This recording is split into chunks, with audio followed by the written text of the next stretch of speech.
Welcome to IFS Industrial Intelligence Voices of Industry. Stories from the people building the backbone of the world's industries with AI that actually works.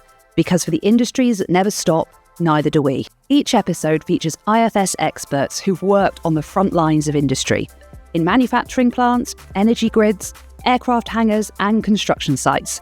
They bring real-world experience to the conversation, sharing what's changing, what's next, and how AI is being applied to make operations safer, faster, and more resilient. Today, I'm joined by Matt, who's a Chief Operating Officer for the AI Growth Unit here at IFS. Matt's career started quite literally on the factory floor, working in his family's food processing business, which gave him a deep, first-hand understanding of what it takes to keep operations running day in, day out. Can you tell us a little bit more about your early experiences working in the family business? So I'm sure, a lot of people listening grew up in and around family businesses, and you know the deal, right? Every weekend, every evening, every holiday, you spend, in my case, working with my dad and my two uncles and many cousins in a chicken processing plant. Now, before anyone, images anything too graphic, no heads, no feathers.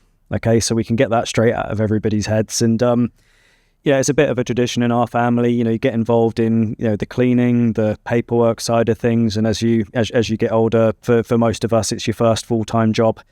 And it's a super interesting place to land. And it was, for a while, it was the only thing I really knew from a work perspective. And what did those years on the shop floor teach you about how operations really work, but also what it takes to keep them resilient? So I think the other beautiful thing about working in a family business is you get that whole cross-section of the experience, right? So, especially I didn't drive at the time. There's no way you're getting home while there's still work to be done.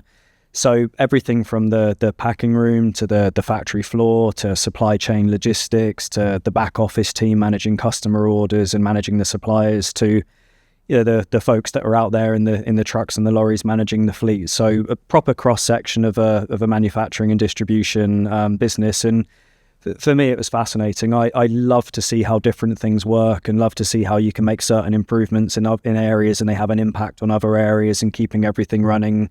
And of course, anyone who's listening in from a manufacturing perspective, there's very little difference between different types of manufacturing. You need your plant to be up and running. You need to be getting your orders out on time. You need your suppliers to be reliable and getting all of the supplies in on time. And really, you're reliant on people, you're reliant on infrastructure, you're reliant on your machines. You need all of these things to come together to run a successful business. And that's a great point. So you've really seen both sides, the traditional manufacturing side, but also now really thinking about AI-driven transformation. So I'm just curious, what do you think has changed the most about how organizations now are starting to think about productivity and resilience across all those three areas? Yeah, and I didn't originally set out to get into technology. It was that experience in the factory and how we were able to use what weren't great systems at the time, to be honest with you, and starting to develop our own solutions that got me into the tech world. And just seeing, even in the last decade, how everything's moved on, IoT, business process automation, they all promised a lot to industry, but whether that actually all came together into impacts on top line and bottom line, you could make arguments. Some of it did in the very short term, but now we're 10 years on, compute's being commoditized, the types and the length and breadth of capabilities that are now available through tech, the specificity of the solutions, that there's way more out there, but that also introduces complexity. It introduces noise. What do you use as a business today? And I get the joy of bringing together, the passion for manufacturing and business and, driving a profitable business with bringing that tech to market and helping businesses figure out actually what makes sense for them today and how can they get that impact as quickly as possible. And at IFS, we talk an awful lot about bridging the field, the factory, the boardroom.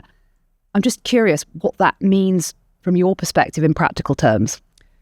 It should all be the same. And that's the reality. I choose to be at IFS because we're not generic. We're not just focused on the simple back office things. We're out there in the field. We're doing the heavy industrial things that really matter.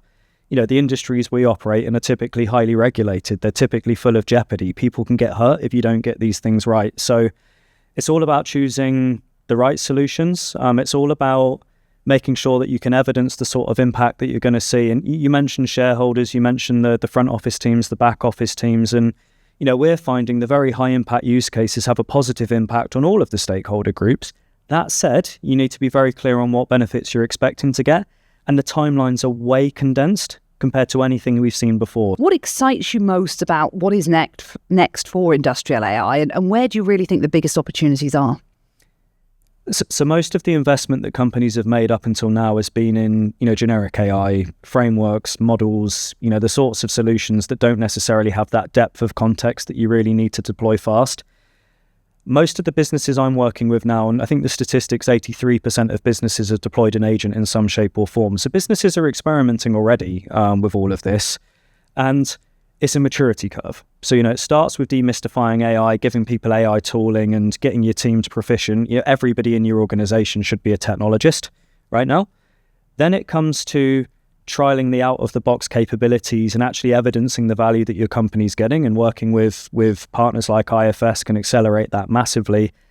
The next piece comes of different challenges around your business and the interdependencies and the types of solutions, the types of knowledge graphs, the types of LLMs that you're going to have to use, the types of frontier models that your business needs to utilize. And building an agent is disconcertingly easy. And I've seen many businesses get very excited. They found that first use case, that first agent. Everyone gets very excited about the impact. But the catch is, scaling and orchestrating agents is really bloody difficult. And that's, again, when that ecosystem comes in. That's why you need your trusted advisors, your trusted vendors, the people that have actually built and scaled these things over multiple solutions becomes incredibly important. Then you've got the highly regulated nature of this and the trust topic as well. And, as IFS, this isn't generic AI, this is industrial AI. So the bar is much, much higher. Ending on that, thank you very much for joining me, Matt. Thanks, Ellen.